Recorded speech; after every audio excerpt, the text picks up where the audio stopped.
Assalamualaikum warahmatullahi wabarakatuh. Saya Salma Ratu Solihah dengan NIM seperti di atas akan menjelaskan kembali materi yang telah dipresentasikan dari kelompok 1, yaitu peranan dan fundamental akuntansi manajemen dalam lingkungan bisnis yang dinamis. Masuk pada rumusan masalah, apa pengertian akuntansi manajemen, bagaimana peranan dan fungsi akuntansi manajemen dalam lingkungan bisnis yang dinamis, bagaimana penerapan akuntansi manajemen dalam lingkungan bisnis yang dinamis, dan bagaimana proses akuntansi manajemen dalam lingkungan bisnis yang dinamis. Lanjut pada pengertian akuntansi manajemen adalah sebuah sistem akuntansi yang memiliki kaitan dengan penggunaan informasi akuntansi oleh tingkat manajerial suatu organisasi. Kemudian, peranan dan fungsi akuntansi manajemen dalam lingkungan bisnis yang dinamis, perencanaan strategis, pengendalian dan pemantauan kinerja, pengambilan keputusan, manajemen risiko, efisiensi operasional dan pengendalian biaya, adaptasi terhadap perubahan eksternal, evaluasi investasi dan penganggaran dan perakiraan. Maaf ada yang sedikit typo, yaitu penerapan akuntansi manajemen dalam lingkungan bisnis yang dinamis. Itu ada penerapan sistem informasi akuntansi, analisis biaya dan profitabilitas, perencanaan anggaran yang fleksibel, penggunaan indikator kinerja utama, analisis varians, pelaporan yang transparan dan relevan, penerapan teknologi, fokus pada inovasi dan pengembangan produk, manajemen risiko, dan pelatihan juga peningkatan kompetensi. Kemudian masuk di proses akuntansi manajemen, yaitu yang pertama pengumpulan data, yang kedua pengolahan data, yang ketiga analisis informasi, yang keempat perencanaan dan penganggaran, yang kelima pengendalian kinerja, yang keenam pelaporan, yang ketujuh pengambilan keputusan, dan yang kedelapan evaluasi dan umpan balik. Lanjut pada kelompok 2, yaitu konsep biaya dan manajemen biaya atau cost management. Masuk pada pengertian biaya, yaitu pengertian biaya atau cost dalam konteks akuntansi sebagai penyedia informasi adalah hasil pengukuran dalam unit moneter suatu objek, dan cost tercipta karena adanya kejadian ekonomik dalam suatu unit organisasi. Menurut American Accounting Association, biaya adalah suatu pengorbanan dari sumber yang bersifat ekonomis yang diukur dalam suatu uang yang telah terjadi atau yang akan terjadi untuk mencapai tujuan tertentu. Dalam ilmu bisnis dan akuntansi, pengertian biaya adalah nilai moneter atau jumlah uang yang dikeluarkan oleh perusahaan untuk menghasilkan suatu produk atau jasa. Sedangkan pengertian manajemen biaya merupakan suatu sistem yang dirancang untuk menyediakan informasi baik bersifat keuangan mengenai pendapatan dan biaya, serta informasi non-keuangan yang relevan mengenai kualitas dan produktivitas bagi manajemen untuk identifikasi peluang-peluang penyempurnaan, perencanaan strategi, dan pembuatan keputusan operasional mengenai pengadaan dan penggunaan sumber-sumber yang diperlukan oleh organisasi. Menurut Deden Mulyana, manajemen biaya merupakan salah satu sistem yang didesain untuk dapat menyediakan suatu informasi baik bersifat keuangan maupun non-keuangan bagi manajemen untuk dapat identifikasi peluang-peluang penyempurnaan, perencanaan strategi, dan pembuatan keputusan operasional mengenai pengadaan dan penggunaan sumber-sumber yang diperlukan oleh organisasi. Konsep dasar manajemen biaya yang pertama, nilai tambah, adalah suatu konsep yang menjelaskan bahwa perusahaan harus berusaha melaksanakan aktivitas-aktivitas yang bernilai tambah dengan efisiensi bernilai sempurna dan mengeliminasi aktivitas-aktivitas yang tidak bernilai tambah. Yang kedua, konsep akuntansi aktivitas adalah proses pengumpulan dan pelacakan kinerja keuangan dan operasional mengenai aktivitas-aktivitas perusahaan yang signifikan serta penyediaan umpan balik antar hasil-hasil sesungguhnya dengan yang direncanakan serta penentuan tindakan koreksi jika diperlukan. Yang ketiga, konsep target biaya adalah biaya berbasis pasar yang dihitung dengan menggunakan harga pasar yang diperlukan untuk mencapai pangsa pasar yang ditentukan terlebih dahulu. Lanjut pada manfaat manajemen biaya. Yang pertama, perencanaan dan pengendalian. Yang kedua, membantu manajemen dalam meningkatkan ketertelusuran biaya. Yang ketiga, membantu manajemen dalam mengoptimalkan kinerja daur hidup. Yang keempat, membantu manajemen dalam pembuatan keputusan. Yang kelima, membantu manajemen dalam proses manajemen investasi. Kemudian penggolongan biaya. Penggolongan biaya diperlukan untuk mengembangkan data biaya yang dapat membantu manajemen dalam pencapaian tujuan perusahaan. Biaya dapat digolongkan sebagai berikut. Yang pertama, berdasarkan objek. Objek biaya dapat berupa produk, departemen, atau kegiatan. Pemisah biaya berdasarkan objek sangat bermanfaat bagi manajemen untuk mengendalikan biaya, membantu dalam menganalisis biaya apabila terjadi inefisiensi dengan menentukan biaya langsung. Biaya langsung merupakan biaya yang dapat diidentifikasi ke suatu objek biaya tertentu. Kemudian biaya tidak langsung merupakan biaya yang dikeluarkan untuk lebih dari satu objek biaya dan tidak dapat ditelusuri ke salah satu objek biaya tertentu. Kemudian berdasarkan periode. Yang pertama, produk cost merupakan biaya-biaya yang dikeluarkan untuk memperoleh atau memproduksi produk. Kemudian yang kedua, periode cost merupakan biaya yang diidentifikasi dengan interval tertentu karena biaya ini tidak diperlukan untuk memperoleh produk. Kemudian berdasarkan fungsi perusahaan, yang pertama biaya produksi, yaitu biaya yang dikeluarkan untuk mengolah bahan baku menjadi produk jadi. Kemudian yang kedua, biaya pemasaran, yaitu biaya yang dilakukan untuk menjual produk atau jasa, dan biaya ini terjadi dalam rangka mendapatkan dan memenuhi pesanan. Yang ketiga, biaya administrasi dan umum adalah biaya-biaya yang dikeluarkan untuk mengarahkan, mengendalikan, dan untuk mengoperasikan perusahaan. Lanjut, berdasarkan hubungannya dengan volume kegiatan. Yang pertama, biaya tetap adalah biaya yang jumlah totalnya sampai tingkat kegiatan tertentu relatif tetap dan tidak terpengaruh oleh perubahan volume kegiatan. Sedangkan biaya per unit berubah-berubah berbanding terbalik dengan volume kegiatan.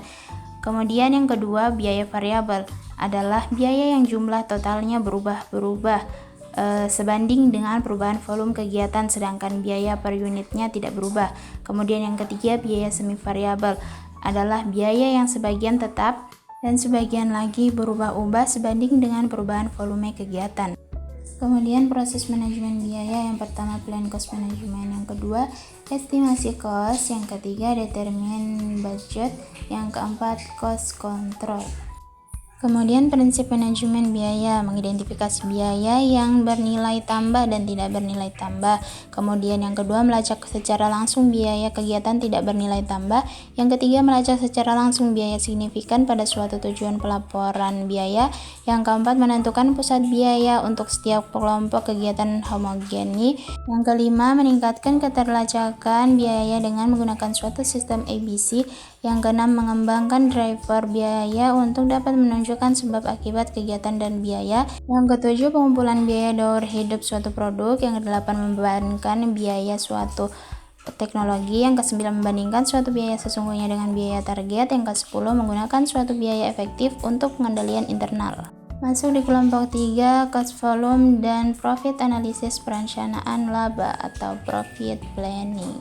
Latar belakang cost volume profit CVP analysis adalah sebuah alat manajemen yang sangat penting dalam perencanaan laba atau profit planning. CVP analysis membantu perusahaan memahami hubungan yang kompleks antara biaya, volume penjualan, dan keuntungan. Materi yang akan dibahas itu ada dua. Yang pertama, cost volume profit analysis, dan dua, perencanaan laba.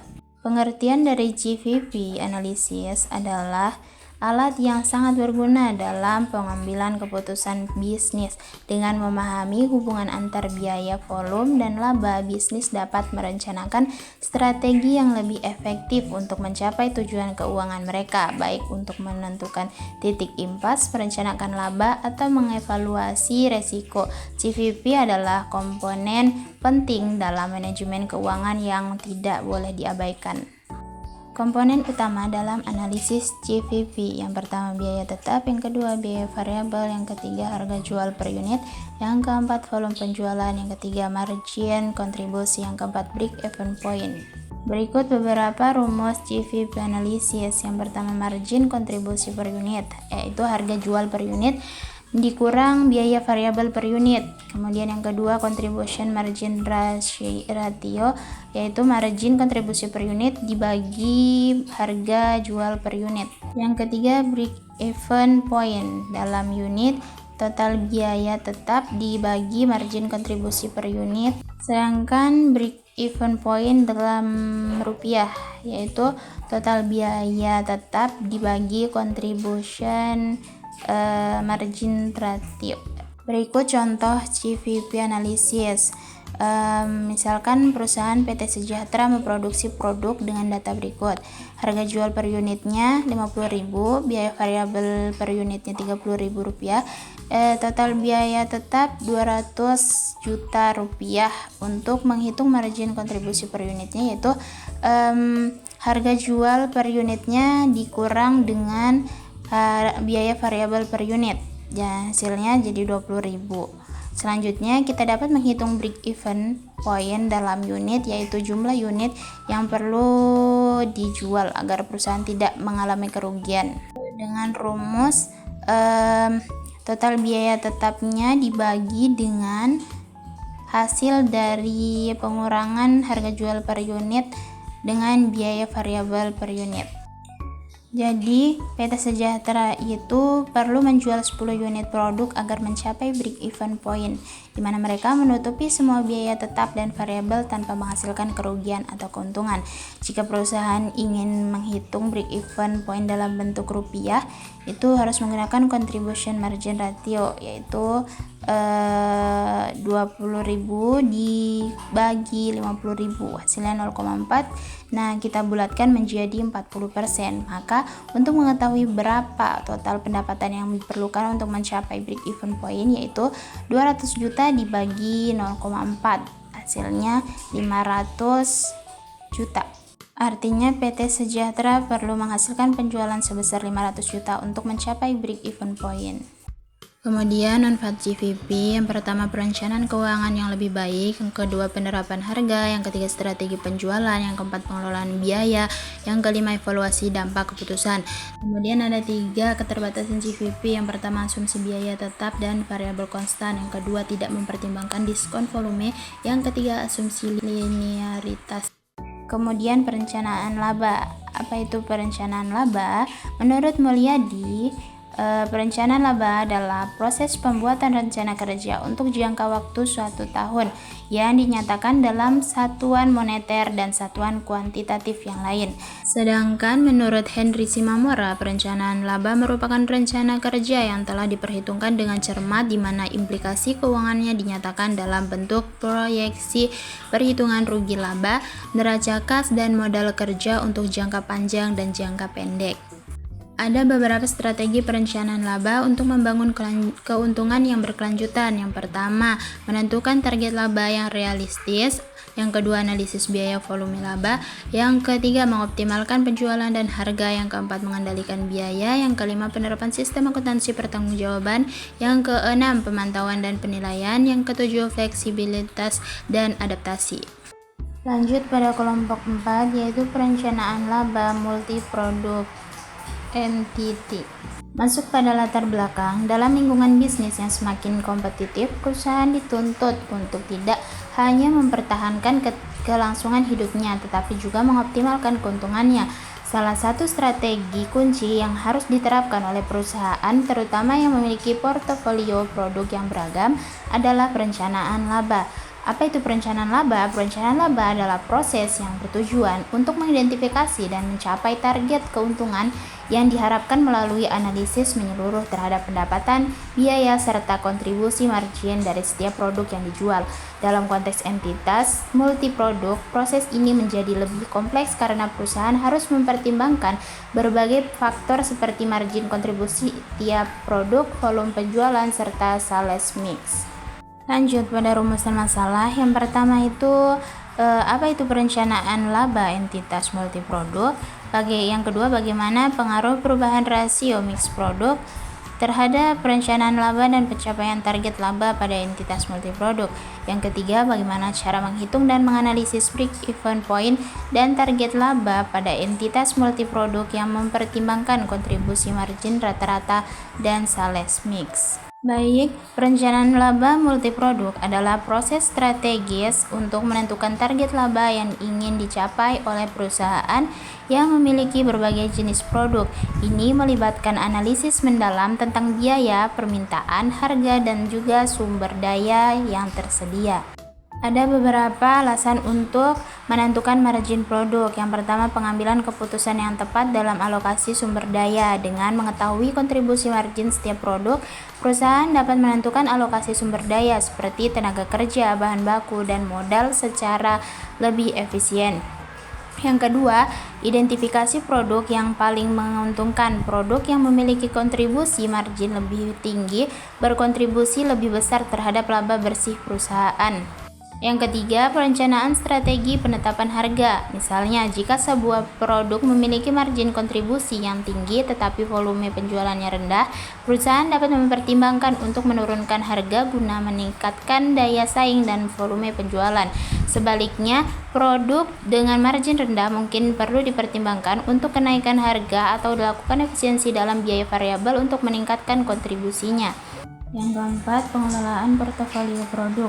Perusahaan dapat melihat produk mana yang menyumbang laba signifikan dan mana yang mungkin menghabiskan sumber daya tanpa memberikan laba yang sebanding. Hal ini dapat membantu dalam membuat keputusan strategis terkait penambahan, pengurangan, dan diverifikasi produk. Ada beberapa tantangan yang dihadapi dalam menentukan kontribusi margin di perusahaan multiproduk.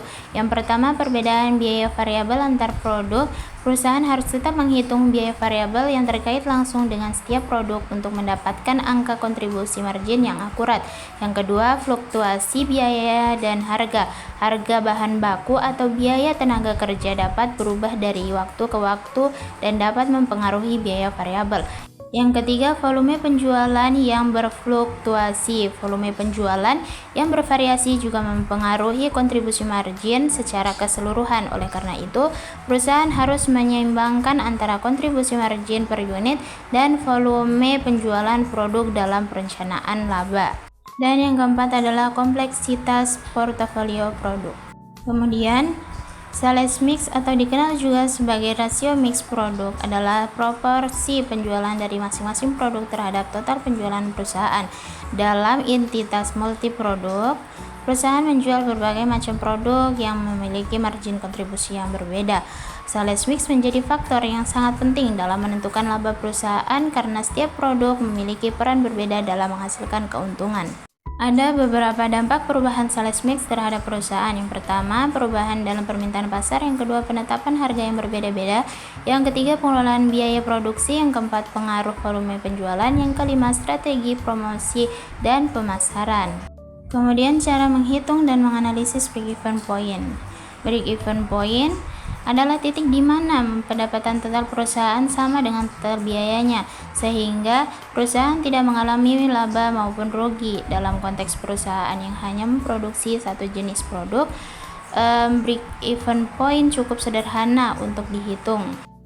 Kontribusi margin adalah selisih antara harga jual per unit dengan biaya variabel per unit.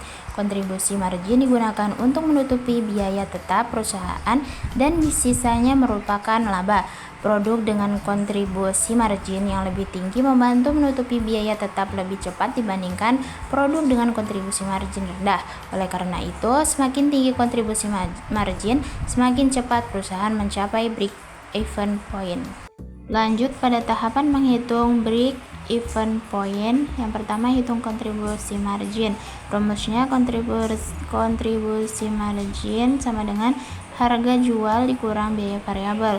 Kemudian hitung sales mix. Rumusnya itu sales mix sama dengan total penjualan produk, semua produk dikali 100% penjualan produk individu. Lalu hitung weighted average contribution margin atau WACM. Rumusnya WACM sama dengan kontribusi margin produk A dikali sales mix produk A ditambah kontribusi margin produk B dikali sales mix produk B, begitu sampai seterusnya.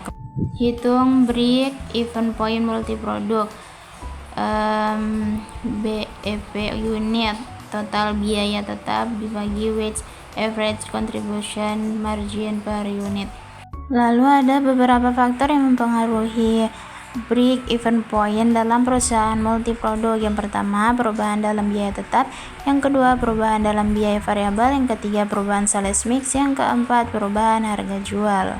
Kemudian lanjut pada peran analisis BEP dalam pengambilan keputusan strategis. Yang pertama, menentukan volume penjualan yang dibutuhkan. Yang kedua, menganalisis dampak perubahan biaya dan penjualan.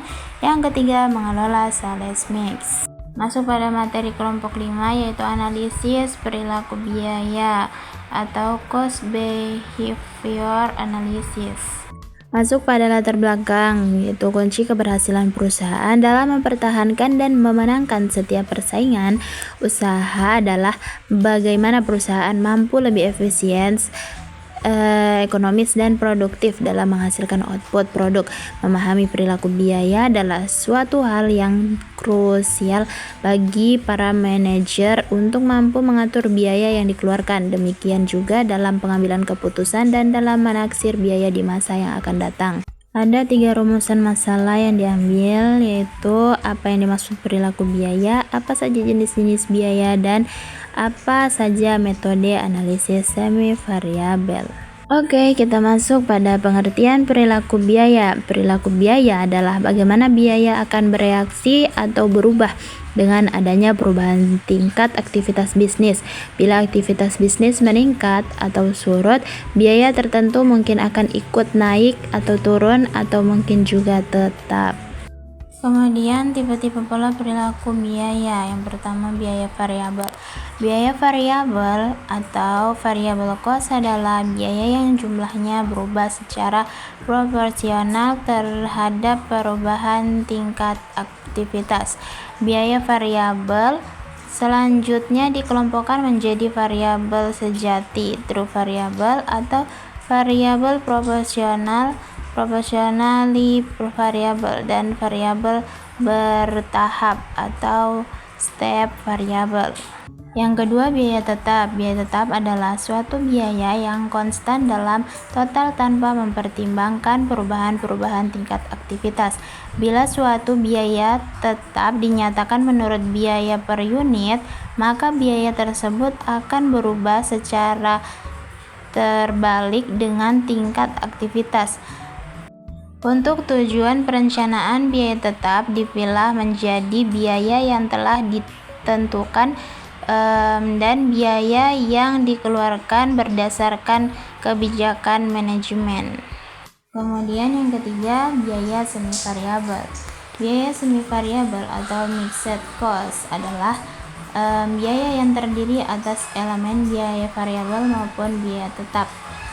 Biaya semi variabel juga dikenal sebagai biaya campuran. Karakteristik perilaku biaya semi variabel tidak konstan seperti biaya tetap dan biaya variabel.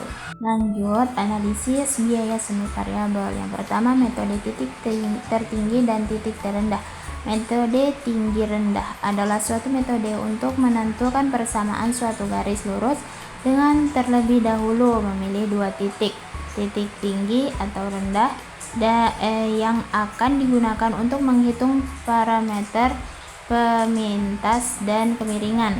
Titik tinggi didefinisikan sebagai titik dengan tingkat output atau aktivitas tertinggi. Titik terendah didefinisikan sebagai titik dengan tingkat output atau aktivitas terendah. Yang kedua, metode scatter graph dapat digunakan untuk menganalisis perilaku biaya. Dalam metode ini, biaya yang dianalisis disebut variabel independen dan diplot sepanjang garis vertikal atau yang disebut dengan sumbu Y.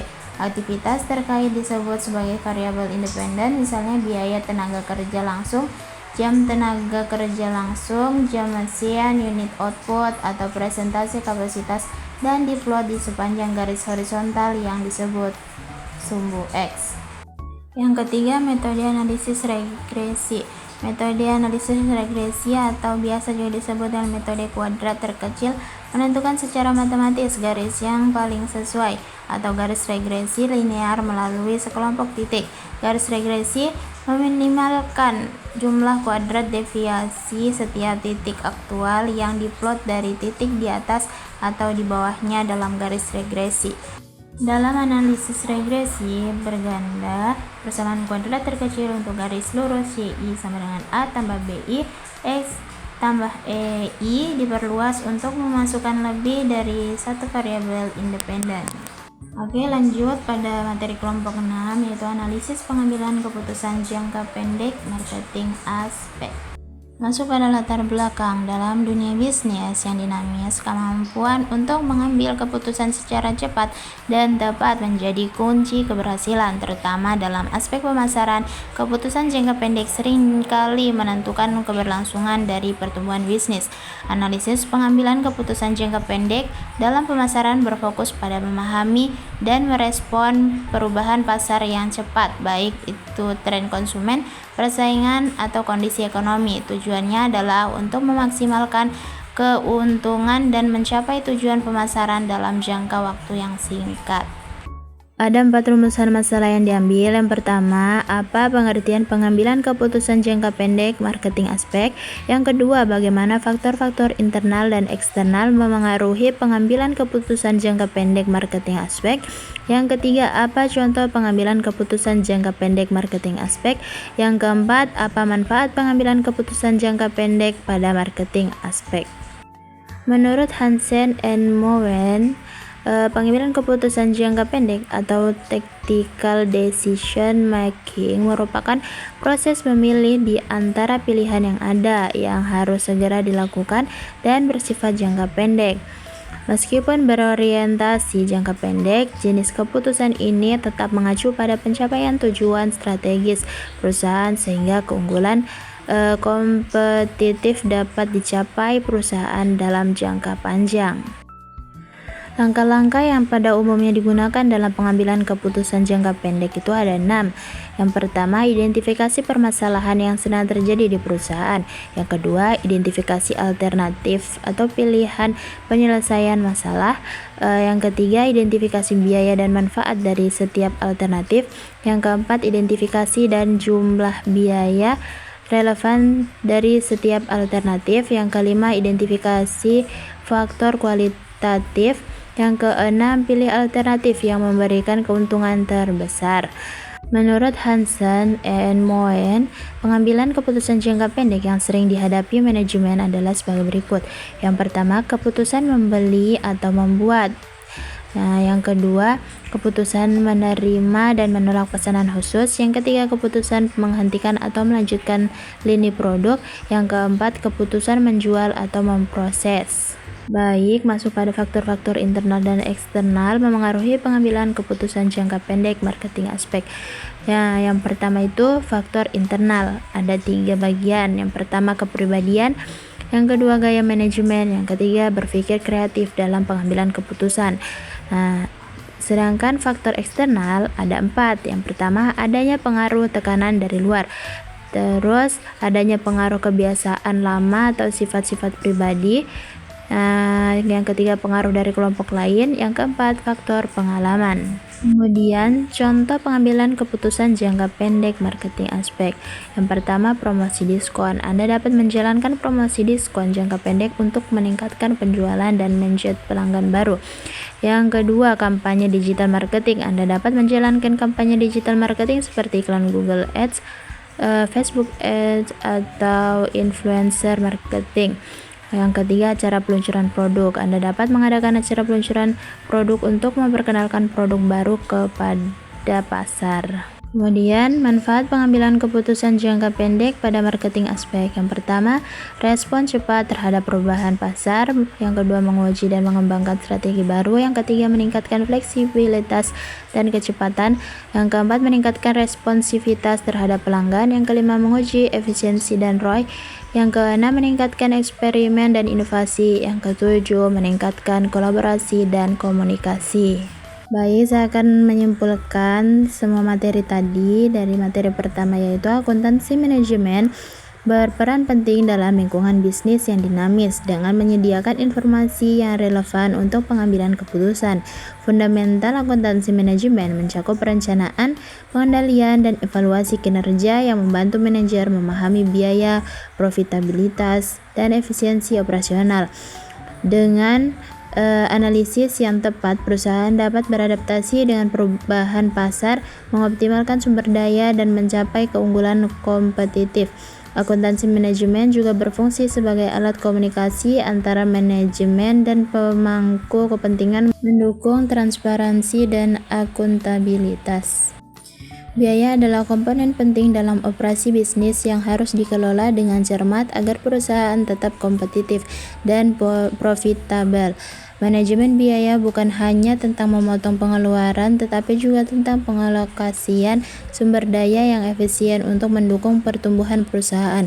Dengan penerapan metode manajemen biaya yang tepat, perusahaan dapat mencapai efisiensi yang lebih baik dan meningkatkan laba bersih. Pemahaman tentang biaya sangat penting dalam pengambilan keputusan bisnis. Biaya mencakup semua pengorbanan yang dilakukan untuk memperoleh sesuatu, baik dalam bentuk uang maupun sumber daya lainnya. Pengelolaan biaya yang efektif atau manajemen biaya memainkan peran kunci dalam menjaga profitabilitas perusahaan dan meningkatkan efisiensi operasional. Dengan menerapkan konsep manajemen biaya, perusahaan dapat mengidentifikasi, menganalisis, serta mengandalkan biaya untuk mencapai tujuan finansial dan operasional secara optimal. Pada akhirnya, hal ini mendukung strategi bisnis dalam mempertahankan daya saing dan keberlanjutan jangka panjang. GVP analisis adalah alat penting untuk memahami hubungan antara biaya, volume, dan laba yang membantu perusahaan menentukan titik impas dan merencanakan strategi agar menguntungkan. Komponen utama GVP meliputi biaya tetap, biaya variabel, harga jual, volume penjualan, dan margin kontribusi. Perencanaan laba bertujuan mencapai target keuntungan melalui strategi optimasi penjualan, pengendalian biaya, dan sistem akuntansi pertanggungjawaban. Meskipun GVP bermanfaat terhadap keterbatasan dalam asumsi-asumsinya, sehingga rencana laba perlu fleksibel untuk menyesuaikan perubahan pasar. Secara keseluruhan, GVP dan perencanaan laba adalah fondasi penting untuk mencapai keberlanjutan bisnis. Perencanaan laba dalam entitas multiproduk merupakan suatu proses yang kompleks dan memerlukan pemahaman mendalam terhadap berbagai faktor yang mempengaruhi kinerja keuangan perusahaan. Dalam konteks ini, 3 aspek kunci: kontribusi margin produk, rasio mix produk, dan break-even point berperan sangat penting dalam membantu perusahaan mencapai target laba yang diinginkan. Perilaku biaya merupakan respon biaya terhadap perubahan tingkat aktivitas bisnis. Ketika aktivitas meningkat atau menurun, biaya dapat berubah, tetapi ada juga yang tetap. Untuk perencanaan yang efektif, manajer perlu mengantisipasi perubahan biaya dan memahami sejauh mana perubahan tersebut terjadi. Oleh karena itu, biaya biasanya dikelompokkan menjadi biaya variabel, biaya tetap, dan biaya semi variabel. Terdapat beberapa metode untuk menganalisis biaya semi variabel, yaitu metode titik tinggi dan rendah, scatter graph, dan analisis regresi. Pengambilan keputusan jangka pendek dalam aspek marketing merupakan strategi penting yang dapat memberikan dampak signifikan terhadap penjualan dan brand awareness dalam waktu cepat. Berbagai pendekatan seperti promosi, konten kreatif, dan pemanfaatan media sosial dapat digunakan untuk menarik perhatian konsumen dan meningkatkan engagement.